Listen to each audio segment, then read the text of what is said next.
উমর ফারুক সালাত শুরু করলেন, ফজরের সালাত, আল্লাহু আকবার। In the mean time Abu Lulu এই খঞ্জর নিয়ে উমর ফারুকের বুকের মধ্যে 3টা স্টেবিং করলেন। একটা মারলেন নাভির নিচে, মারার সাথে সাথে পাকস্থলী কেটে গেল। আরেকটা মারলেন পাজরে, পাজর ছিঁড়ে গেল। 3টা মারার পরে উমর ফারুক বললেন, কাতালানি আল কাল, এক কুকুর আমাকে মেরে ফেলেছে। পেছন থেকে এক সাহাবীকে টান মেরে সামনের দিকে নিয়ে গেলেন, তুমি নামাজের ইমামতি করাও। আর ওমরে ফারুককে বাকিরা ধরাধরি করে পেছনে নিতে আরম্ভ করলেন। আর এই আত্মাই আক্রমণ যে করেছে, সে কাতারের মাঝখান দিয়ে যেতে আরম্ভ করলো আর দুই দিকে ছুরি মারতে আরম্ভ করলো। 13 জন সাহাবীর গায়ে ছুরি মেরেছে, 7 জন সাহাবা স্পট ডেথ, জায়গায় মৃত্যু।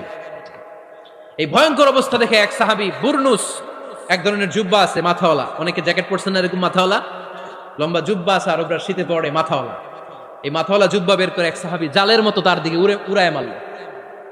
ওই বুরনুসের মধ্যে পেঁচিয়ে আবু লুলু মাটিতে পড়ে গেল আর সুইসাইড করে ফেলল, নিজের বুকে নিজে মেরে আত্মহত্যা। যেই সাহাবীকে ইমামতির জন্য দাঁড় করালেন, উনি ছোট্ট সূরা দিয়ে প্রথম রাকাতে সূরা আল কাউসার, দ্বিতীয় রাকাতে সূরাতুল ইখলাস দিয়ে নামাজ শেষ। উমরে ফারুক বেহুশ। উমরে ফারুক কি বেহুশ। সবাই কান্নাকাটি করতেছে, সবাই দেখতে গেলেন, এখন হুঁশ ফিরে না। মুখের মধ্যে মুখ খুলে রাষ্ট্রের চিকিৎসক মুখের মধ্যে দুধ দিলেন, ওই নাভি দিয়ে দুধ বের হয়ে যায়, পাকস্থলী কেটে ওখান দিয়ে দুধ বের হয়ে যাচ্ছে। তারা বললো ওনারে বাঁচানো সম্ভব না, দেখেন হুঁশ ফিরে কিনা। হুঁশ ফিরলে ওনার পরে কে আমির হবে, উনি যেন প্যানেল ঠিক করে দিয়ে যায়। সবাই তাকিয়েছে ওমরে ফারুকের চোখের দিকে। আল্লাহর মেহেরবানিতে ঘন্টা খানিক পরে উনি চোখ খুললেন। চোখ খোলার পরেই বলেন নাই, ও মা আমি মরে যাই।